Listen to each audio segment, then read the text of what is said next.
Why is the first $100,000 the hardest amount of money you will ever earn? It's an observation often attributed to Charlie Munger, but for the modern professional in London, New York, or Berlin, it feels less like a milestone and more like an impossibility.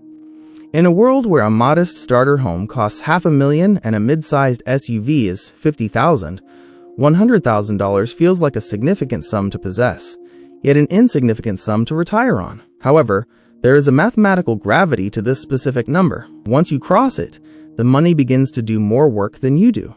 The tragedy is that most middle-class earners spend their entire lives fighting the wind, never reaching the velocity required to let the math take over. Consider a 30-year-old software implementation lead, or a senior nurse. We'll call him Tom. Thomas lives in a suburb of Manchester, or perhaps outside of Atlanta. He earns $90,000 a year. After the government takes its share, he is left with roughly $5,600 a month. Thomas is disciplined, or so he thinks. He pays $2,100 for a comfortable apartment because he works hard and needs a sanctuary. He pays $600 for a financed Tesla or BMW because he wants to invest in electric efficiency and look the part. Between his high-speed data plans, grocery deliveries, student loan installments, and the inevitable social tax of weddings and dinners, Thomas spends $5,100 a month. He is saving $500. At this rate, it will take Thomas 16 years to reach his first $100,000. By the time he gets there, inflation will have eroded the purchasing power of that capital significantly. He isn't failing, but he is moving through financial molasses. The system flaw here is the percentage trap. We are told that saving 10% of our income is a gold standard. In reality, 10% is the speed of a treadmill. It keeps you in the same place relative to your lifestyle. To reach $100,000 fast, not in decades, but in a few concentrated years, the math requires a fundamental rejection of normal middle-class spending ratios. Let's look at the real cost of Thomas's comfortable decisions. If Thomas moved into a smaller studio or shared a flat, saving $800 on rent, and drove a paid-off 5-year-old Honda instead of the $600 a month lease, he would suddenly have an extra $1,400 a month. Combined with his original $500, he is now saving $1,900.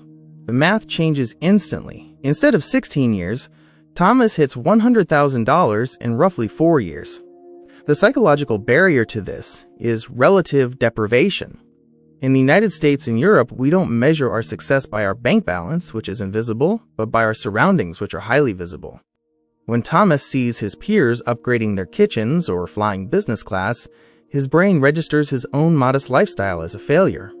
He feels he is falling behind, even though, mathematically, by accumulating capital, he is actually pulling miles ahead of those who are simply accumulating debt. We make these mistakes because we view money as a reward for past labor rather than as a seed for future autonomy. When you spend $100 on a meal, you aren't just spending $100. You are spending the future version of that money. If that $100 were invested at a 7% return, it doubles every 10 years. In 30 years, that $100 meal cost you $800 of your retirement freedom. When you apply this logic to a $40,000 car, the numbers become staggering.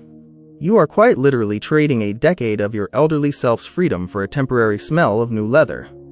If this is ignored, the long-term impact is a life of perpetual linear income. This means you must work every hour to earn every dollar.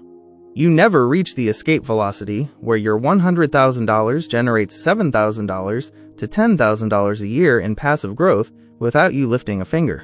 Without that first $100,000, you are a permanent passenger in the economy, never the pilot.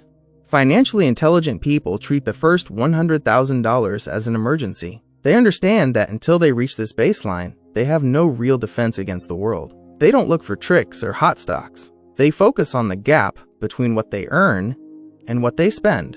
They live like students long after they have stopped being students. They understand that wealth is the silence of a large brokerage account, not the noise of a new engine. They recognize that the fastest way to $100,000 isn't a higher salary, though that helps.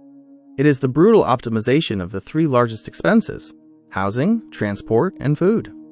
By keeping these artificially low for a short, intense period, they buy the right to be comfortable for the rest of their lives.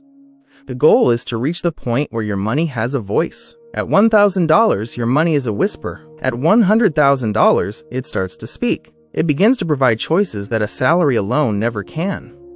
If you find this reality-based approach to wealth building useful, you might want to subscribe to the channel.